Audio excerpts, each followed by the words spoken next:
for more on this. Mark, you and I have discussed Nicolas Sarkozy since, well, basically, since he became president, 2007, you and I discussed him for the first time. And he never ceases to make, say, and do things that make the headlines. Here is Sarkozy making history for all the wrong reasons. Yes, especially the wrong reasons for him. He didn't want that to happen. He always said, I've never been convicted. Yes, I've had legal trouble here and there, but I was never convicted. Today is a stain on his record. Yes, he will appeal. Yes, he's still presumed innocent until the appeal is decided.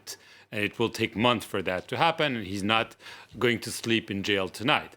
That being said, he's been convicted for corruption and influence peddling. Obviously, this corruption pact didn't materialize, and it was found through some wiretaps some might question. But that being said, it's a clear stain on his record, and it probably precludes him from any political future. He's always said, I'm out of politics. I was president. I tried to remain president. I tried to come back in 2017. It didn't work. And I'm in no way, shape, or form trying to think about 2022. But some within the conservative camp were already saying he could be a savior. This is a full stop for him today. A massive, massive, massive problem on France's centre-right. Yes. Clearly, there was the issue with François Fillon. One time, Sarkozy's prime minister being convicted over fictitious jobs. Now Sarkozy's situation.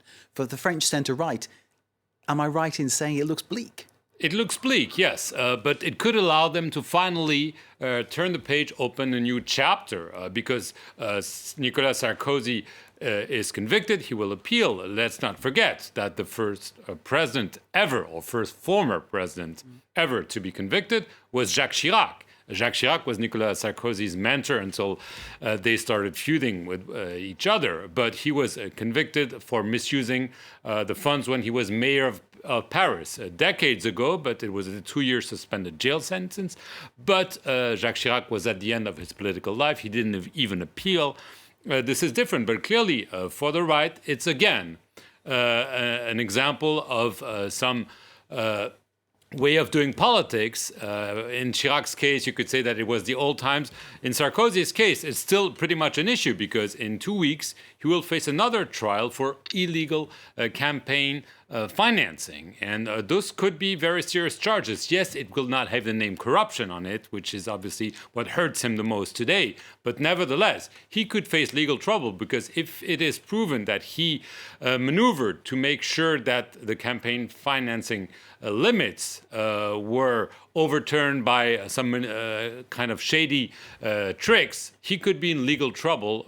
And so this is maybe only the opening chapter for Nicolas Sarkozy. Mark, Sarkozy, as you well know, and you in fact told me, he's a lawyer, okay? Yes. So do you think the fact that perhaps he knew which rules he may have been breaking counted against him in this case?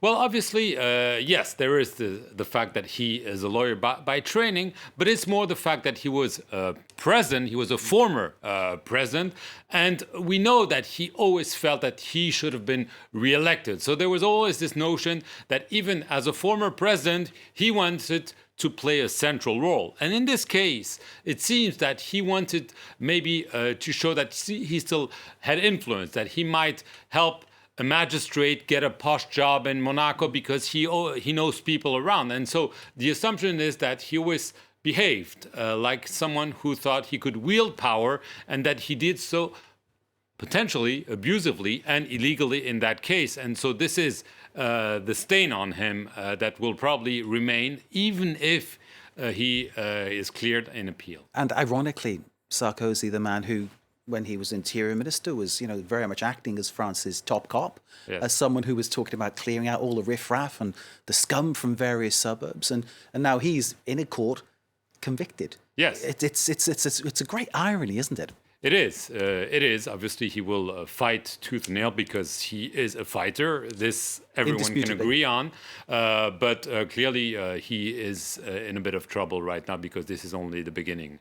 For him, he'll be spending more time with his lawyers and in court than on political rallies, and it's probably not what he was hoping for. Indeed. Mark Perlman, thank you for that clarification. and illumination of what is an absolutely amazing story that's happened today. Nicolas Sarkozy found guilty of corruption and influence peddling in a court. He's appealing, but as Mark said, already a stain on his character. Mark Bertman, thank you very much indeed.